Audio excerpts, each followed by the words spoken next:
I'm going to talk about William Carlos Williams today. It may be that I end up carrying a little bit of Williams over to next time to Marianne Moore, his friend, contemporary, and really close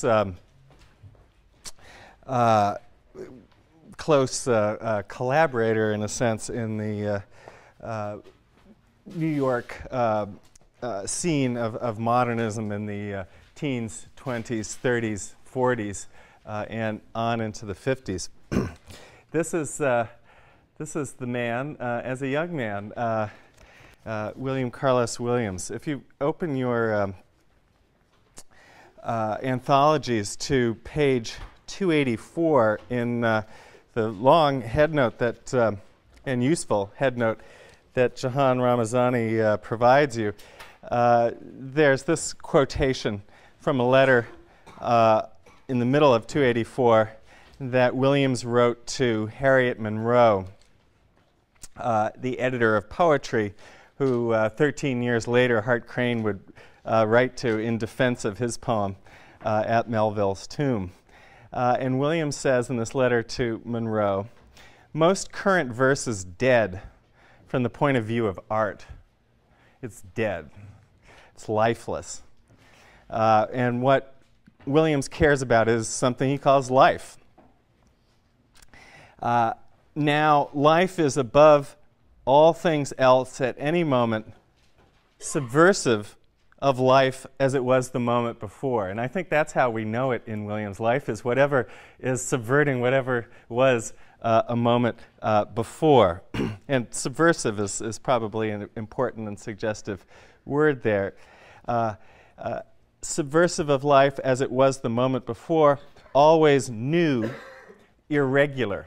He wants what is new, and what is new is going to be what is irregular. And what is irregular has, in some sense, subverted what was in place before. He continues, verse to be alive, to have, what Pound, I think, would have called the impulse. For verse to be alive, it must have infused into it something of the same order. It has to have life in it. Or what he calls some tincture of disestablishment, something in the nature of an impalpable revolution, an ethereal reversal, let me say. I am speaking of modern verse.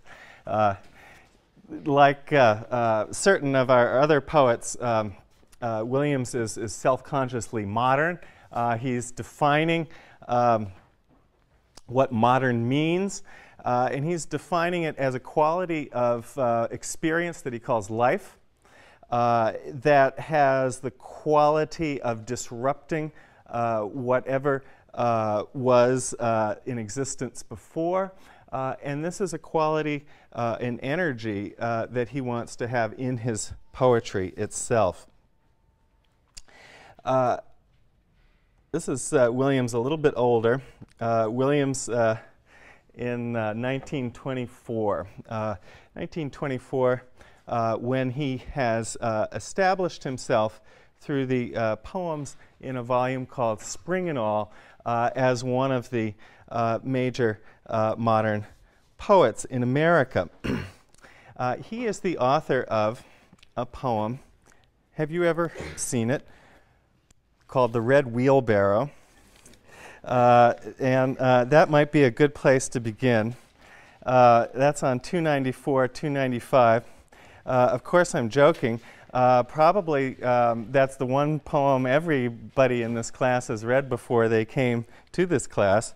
It is, better known than The Negro Speaks of Rivers or Stopping by Woods on a Snowy Eve. Even. It is also distinguished, I think, as being the second shortest modern poem after In a Station of the Metro, a poem that it's related to in certain ways. In fact, a link between Williams and Pound is important. It's relevant. Pound was a friend and rival for Williams throughout his career. Williams is sometimes seen in his early stages as a kind of imagist, or at any rate as a poet influenced by the Imagist aesthetic. Imagism is, of course, a visual metaphor, and Williams is, above all, a visual poet, a poet of the eye. So much depends upon a red wheelbarrow glazed with rainwater and beside the white chickens. Well, I think you have to see that poem to start to really be able to read it. I think probably does involve some subtle vocal and auditory experience, but it's first of all a poem that meets you and challenges you through the eye as a visual object in some sense on the page.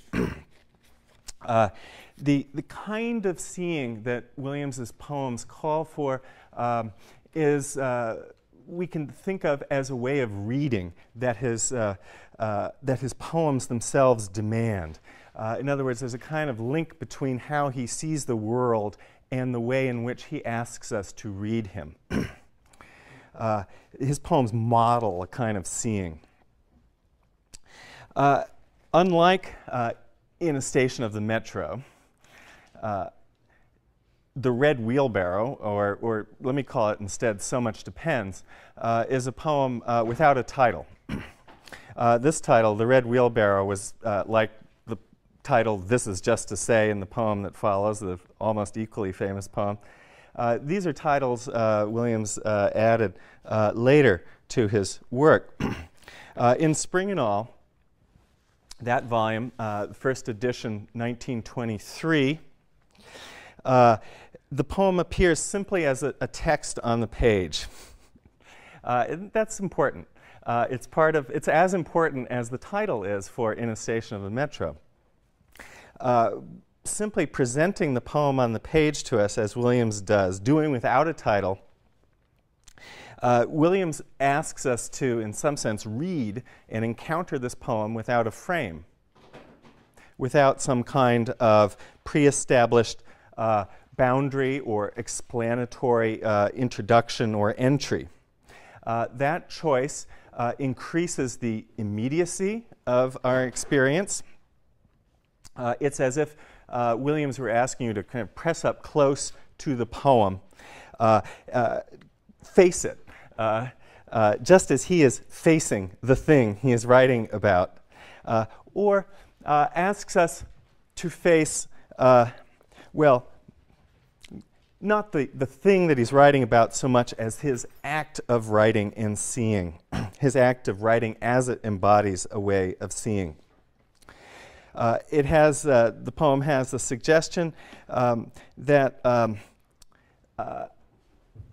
it requires, as a poem, the same kind of calm intensity of concentration that the poet's observation of the wheelbarrow exemplifies. So again, I think the kind of seeing that the poem does models a way of reading. Well, what is that way of reading? What is the how does the poem embody in its construction, which it calls attention to? How does it embody in its construction a mode of perception, a way of seeing? How has Williams organized this language on the page? By what principles? Looking at it, well, as I suggested before, it's not a poem, I think, that we begin by hearing. And we have to start reading it and seeing it before we can even think about how to really speak it properly.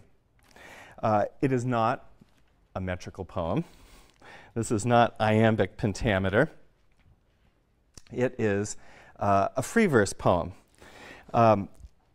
In the prologue to Cora in Hell, which is the prose I asked you to read for today at the back of the book. There's a number of sentences and ideas that are important. I'll call attention to just a few. On 958, Williams says, "Nothing is good save the new. If a thing have novelty, it stands intrinsically beside every other work of artistic excellence.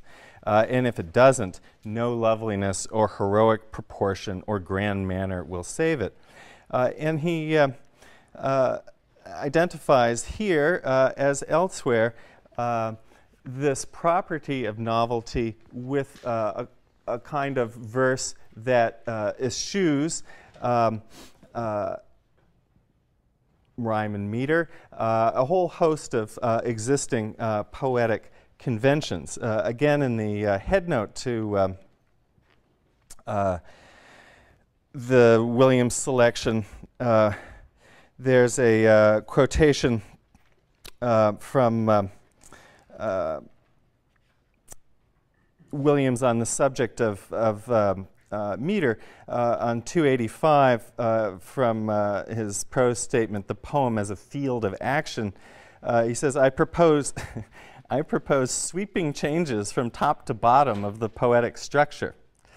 I say we are through with the iambic pentameter as presently conceived, through with the measured quatrain, the staid concatenation of sounds in the usual stanza, the sonnet. So much for the silken tent, Hart Crane, Wallace Stevens, etc. Williams is insisting that modern verse, the kind of verse he describes, has to break with these models and has to proceed by a kind of by patterns that it itself invents. Free verse is, in that sense, the Williams's chosen medium. Free verse meaning a poem not patterned by metrical scheme or rhyme, or indeed some other, in a sense, pre-existing principle or pattern. Nonetheless, free verse does always have some kind of operative pattern, sometimes very strict and structuring ones. And this short poem is a good example. In fact, as you examine it, you see a series of 4 stanzas, right? 4 two-line groups, since Williams might not like the word stanza. 4 two-line groups, and the pattern is long, short. 3 or 4 syllables followed by 2. And this is itself almost like a metrical or rhyme scheme. In fact, you could say this poem is more strict than a sonnet, that it's more limited in the range of choices that it allows. It isn't, however, presented to us as sonnets are, as an instance of a received verse form that is, at least in its general pattern, invariant and again pre-existing. Instead, the poem presents itself as a kind of ad hoc arrangement, as a kind of structure that the poet has chosen to work within, reflecting the contingencies of this moment, the occasion, the poem's purpose. The poem's shape, and this is one reason it's hard to speak, it's hard to hear, organizes Williams's speech in a manner that disregards or disrupts normal, familiar syntax.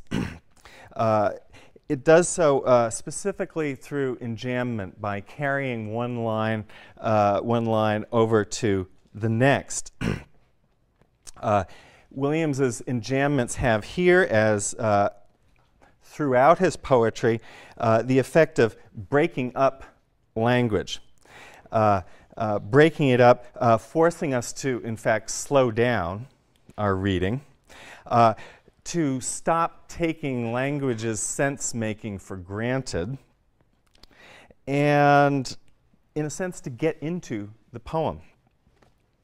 The white space in a Williams poem you can think of it as a space for thought, a space where we are invited, allowed, required to think about choices, to ask ourselves about what possible connections can be made at a given moment. In this poem, Williams specifically breaks words up into their component parts. Wheel, barrow, rain, water, without hyphens. As if what he was looking at, a red wheelbarrow, consisted of those three terms: redness, the wheel, the barrow. These are its component elements. He points out, in effect, in this device, how, in this case, two nouns that are made of compounds, that are really compounds, represent things that are compounds, things that are made up of other things that have parts. As he establishes this pattern, so much depends upon a red wheelbarrow glazed with rain water.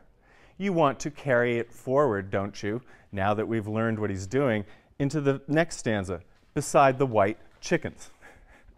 As if white chickens were the same kind of compound as rainwater and red wheelbarrow. But they're not quite. Williams is, in a way, teasing us. White chickens aren't made up of whiteness and chickenness in the same way that a wheelbarrow is made up of a wheel and a barrow. He's doing something a little different here. No sooner has he, in effect, established a certain pattern of cognition,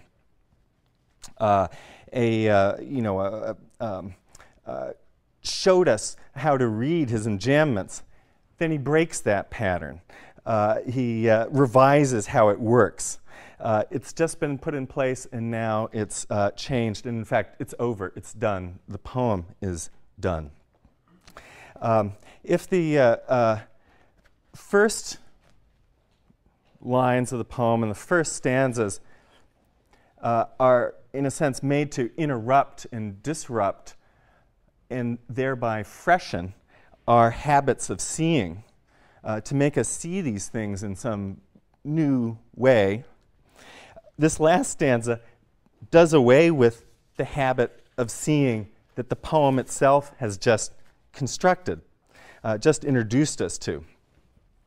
Williams prevents us from settling into a convention of perception, even in a poem that is as small and as brief as this one. There's really only enough time in the poem's essentially introduction and three parts following to establish a pattern and break it. What this brief moment of heightened perception allows us to see, to experience, is something small and large. What is it that depends on the red wheelbarrow? Williams only says, so much.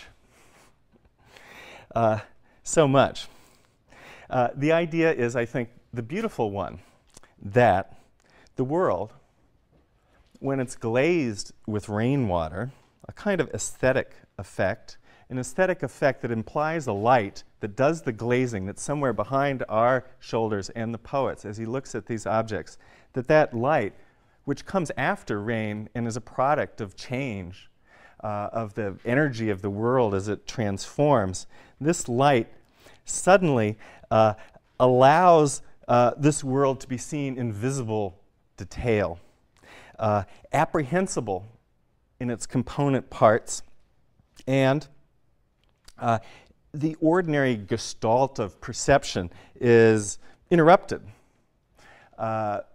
freshened, and reoriented. We see something ordinary, newly and freshly. It stands out. And what we see in miniature, in the limited space of the moment or of the poem, is a world, well, what we see is the elements out of which the world is made. Elements ordinarily held in a kind of complex mutual dependency, a kind of complex of relations that we simply take for granted in the words that we use, in the way that we see things, just as we put together wheel and barrow and rain and water without thinking about it. What the red wheelbarrow holds then, and what in that sense depends on it, is something pretty heavy, and that is the sense of a whole world, or better, the sense of the world in its wholeness, which is something affirmed in this attractively modest, momentary, poetic perception. So much for the red wheelbarrow. Spring and all. And there's that idea again in the title. Spring as a season of newness.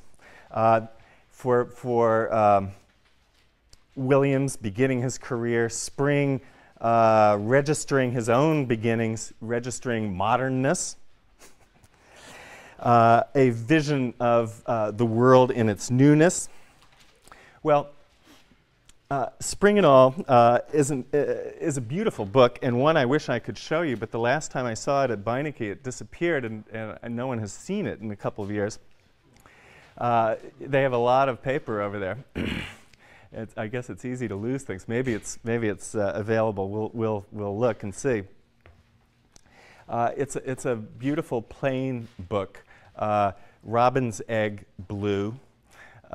For spring, I suppose. It seems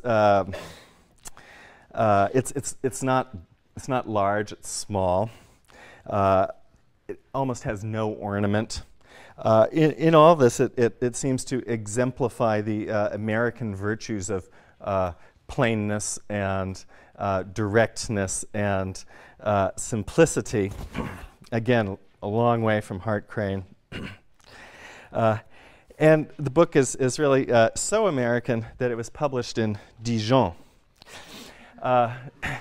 Williams is a polemically American poet, even more than Crane in certain ways, more than Frost even. And yet, Williams has a very important and vital relationship to European modernism and to French modernism in particular, and even more particularly to French painting. And to understand how Williams is writing, what he's trying to get at, it's helpful to remember what he was looking at. Here's a Braque, Georges Braque, 1908. It's on the way to Cubism. And I think sort of helpfully on the way to Cubism because it looks back to a realist tradition with its, in a sense, conventional perspectival space that's yet being broken up into planes that allow us to register the painting as a painting that force us to, really.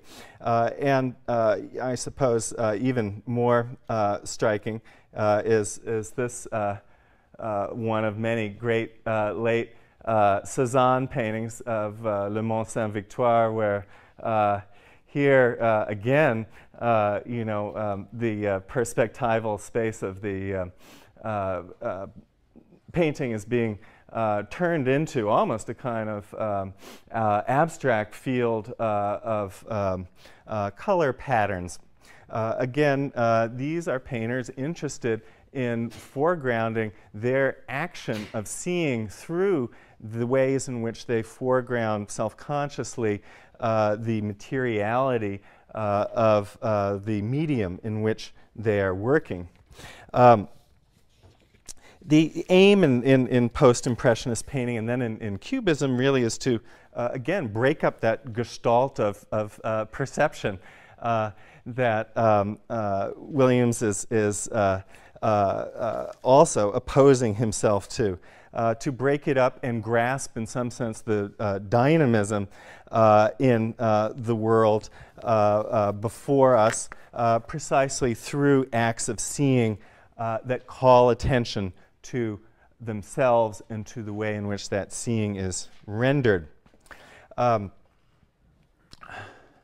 If you have read the prologue to Cora in Hell, which is, starts on 958, you know that, or excuse me, 954, Williams begins with a anecdote about Marcel Duchamp, part of the New York art world that Williams also participated in through his friend, the dealer and tastemaker Walter Arensberg. Once when I was taking lunch with Walter Arensberg, I asked him if he could state what the more modern painters were about, and then he gives several as examples, including Duchamp, all of whom were then in New York. And Arensberg replied by saying that the only way man differed from every other creature was in his ability to improvise novelty. And since the pictorial artist was under discussion, anything in paint that is truly new, truly a fresh creation, is good art. Thus, according to Duchamp, who was Arensberg's champion at the time, a stained glass window that had fallen out and lay more or less together on the ground was of far greater interest than the thing conventionally composed in situ, which is a interesting model for what Williams himself might be seen as doing in poetry, that in some sense he's taking the stained glass window and seeing it laid out on the floor, maybe broken on the floor. Duchamp painted this famous work, nude descending a staircase, and it is clearly all about here rendering in pictorial form the kind of multi-frame vision that photography, motion pictures allow us to see, to again here grasp in representation some sense of the movement and energy that compose the world that we see before us. The other dimension of the Duchamp anecdote that's nice in Williams is telling us that, well, a stained glass window that has fallen out is something you come upon or find. And Duchamp is, of course, most famous for his, let me turn to the next image, his ready-mades. This a facsimile of the, or that is another version of his most famous ready-made fountain, a urinal, which he signed with the pseudonym R. Moot, 1917, and presented as a work of art. The our gallery has this work. This too is as it were a facsimile of the original, now lost. A snow shovel, another ready-made. This one with the excellent title "In Advance of the Broken Arm." Duchamp takes post-impressionism to New York in the form of Dada, a movement with its importance for Williams too, including I think Duchamp's mischievousness and his willingness to provoke, be subversive, to take Williams's word, and to play with expectations about what constitutes art, as Williams in certain ways would play with our expectations about what could constitute a poem or poetic statement.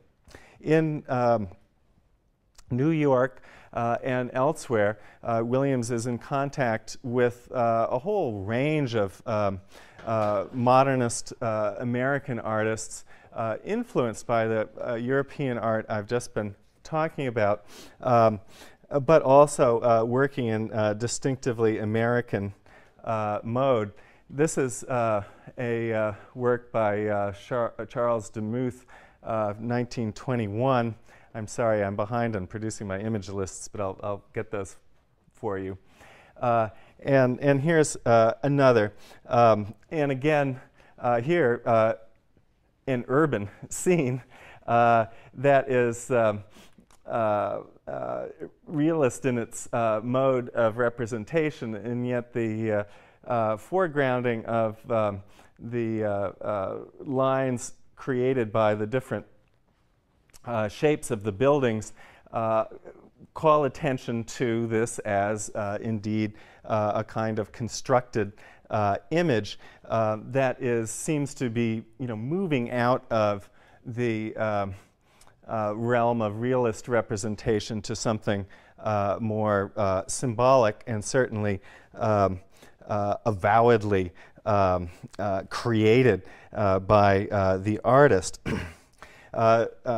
Demuth goes further in the same direction in what is probably his best-known work. This is called the Great Figure Number 5. If Williams was busy looking at these artists I've just been talking about, they also were looking at him.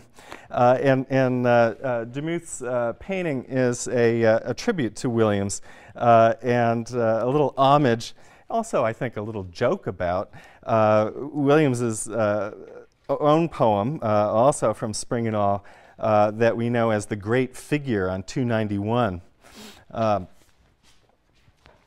This is, well, I'll read this. Again, rain and light. Among the rain and lights, I saw the figure 5 in gold on a red fire truck, moving with weight and urgency, tense, unheeded, to gong clang, siren howls, and wheels rumbling through the dark city. And this is, Demuth's rendering of that that moment that draws out the way in which the poem finds and makes an exalted symbol from this ordinary perception. It's got Bill up top and WCW down in the bottom and Carlos underneath the 5 as part of this friendly tribute. The poem's interesting to look at next to the red wheelbarrow. Here's something else that's red, right? And again, the poem is concerned with a moment of perception. Here, the poem really tries to render the process by which perception takes place, or rather the kind of context in which it does, which the red wheelbarrow doesn't. The red wheelbarrow really kind of takes something seen, almost fragmented out of a continuum of perception that we can feel implied, but isn't made explicit in the poem. In this case,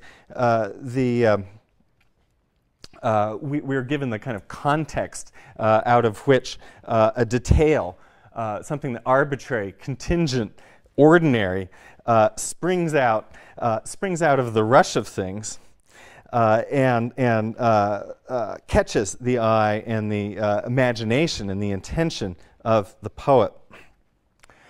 In a Station of the Metro, this is a poem about metropolitan urban perception. So is this poem. Here, instead of a present moment that's briefly suspended, as in Pound's poem or as in So Much Depends, this poem is just as much about memory. In the rush of ongoing experience, of a kind of ongoing temporality figured here by the fire truck moving. And there's that participial word, moving, kind of ongoing action. In the midst of this, something catches the poet's attention. He acts as a perceiver. He says, "I saw." And that action, expressed in a verb in the past tense, intervenes in and cuts into this blurry perceptual participial flow of things that is the fire truck rushing by. It fixes on a figure, in this case a number, and carries that away and out of the experience. That 5 on the fire truck, it's something utterly ordinary, like a wheelbarrow or a shovel, snow shovel. It's a kind of found object. And yet, here for Williams, he makes something of it, or plays with the act of making something with it. It is something he calls, with some joking, some seriousness, the great figure. A great figure, a symbol. But a symbol of what? Of what exactly? Perhaps a symbol of the very capacity of the ordinary to arrest our attention and become significant, become objects of perception. Perhaps a symbol of the 5 senses themselves. What do you think? That seems possible too. The 5 senses, whose powers are behind, for Williams, the way we create figurative language, the way we create figures and poems and discover symbols and discover meaning in the world around us.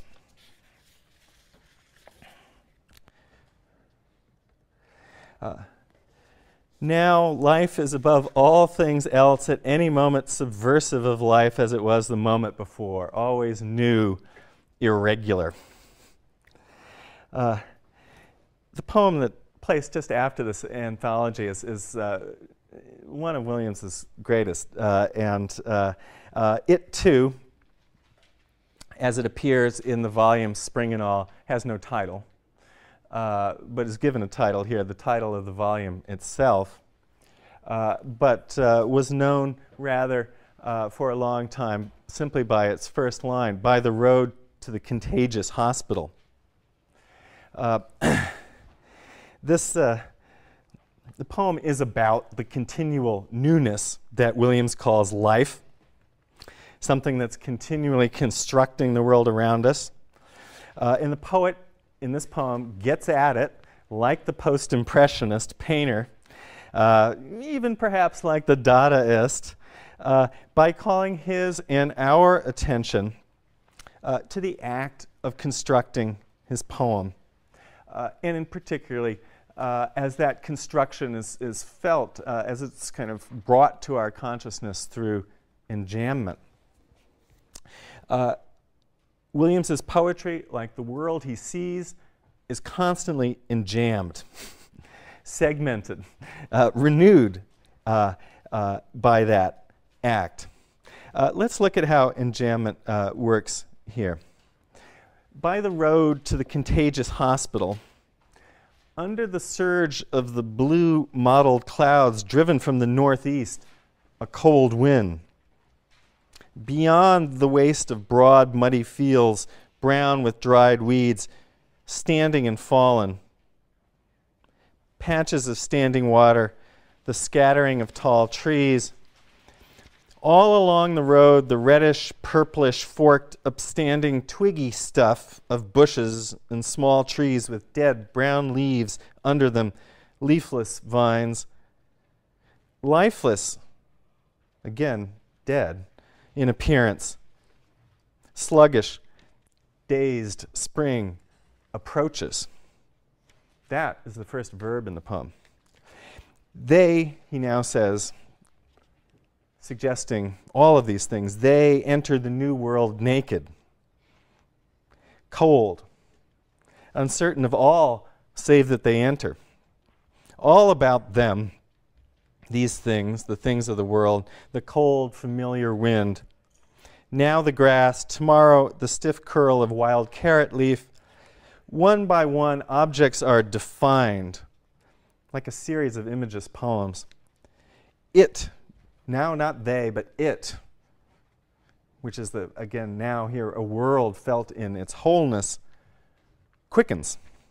Clarity, outline of leaf, but now the stark dignity of entrance. Still, the profound change has come upon them. Rooted, they grip down and begin to awaken. It's a great poem. And enjambment is a key part of its energy. The first enjambment that is striking, is bold, is one of the really famous ones, in fact, in modern poetry, is that second line. This under the surge of the blue. It invites us to read the blue as a noun, right? And to feel and hear that phrase, the surge of the blue, as a kind of conventional expression of lyric romantic exaltation. But we're wrong. Blue is an adjective, and we learn this as the poem turns, and the enjambment supplies the information that this blue, this kind of exalted thing, is actually mottled, marred, or flawed, even in some sense.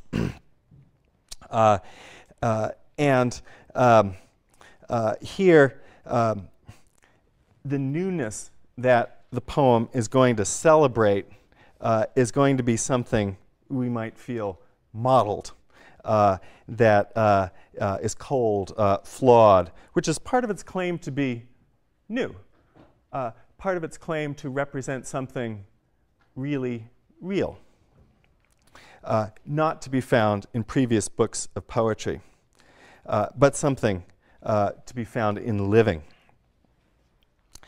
So, at this moment, it seems enjambment means disestablishment, that word of Williams's, the subversion of life as it just was, a surprise of perception.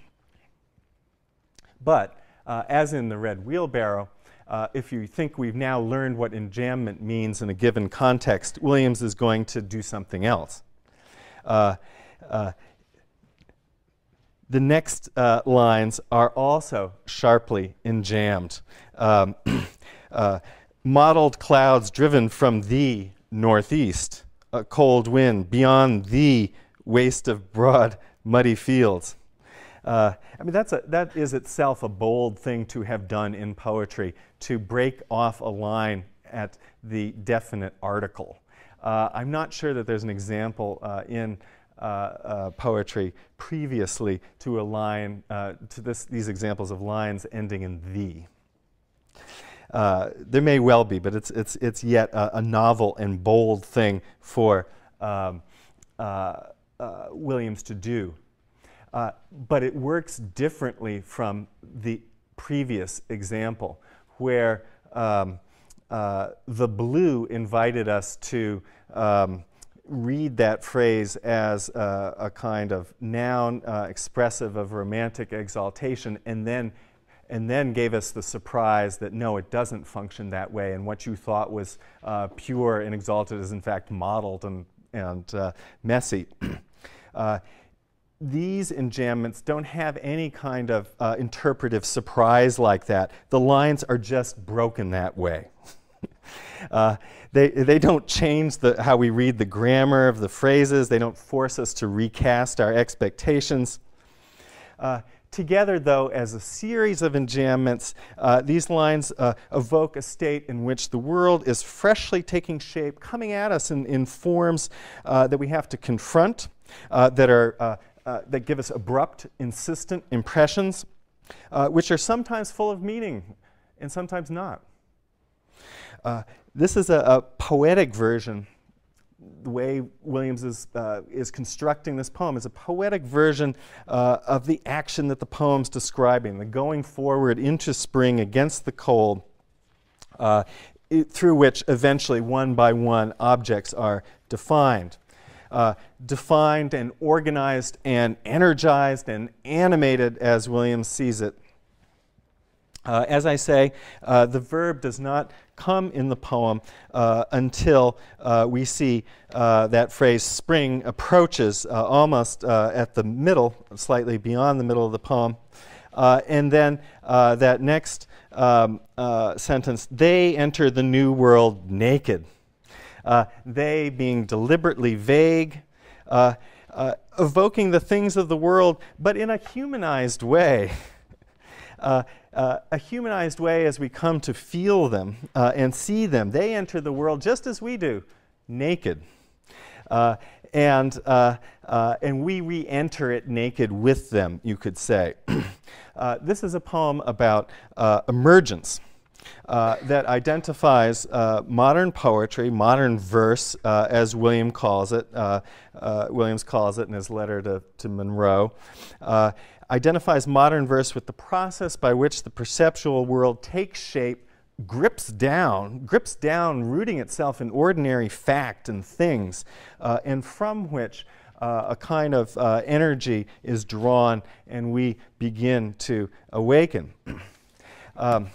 This is probably a good place to end. I want to stress the resonance and suggestiveness of Williams's investment in what is naked. It's a way of envisioning the world in its primary terms. It's also a way of calling forth a kind of human energy that is primary and again, as Williams imagines it, modern. And here he is in the buff, I guess, skinny dipping in New Jersey with a couple sticks to pretend he's Pan. So go enjoy the spring day, and we'll keep your clothes on, and we'll talk about maybe a little more Williams, but definitely Marion Moore next time.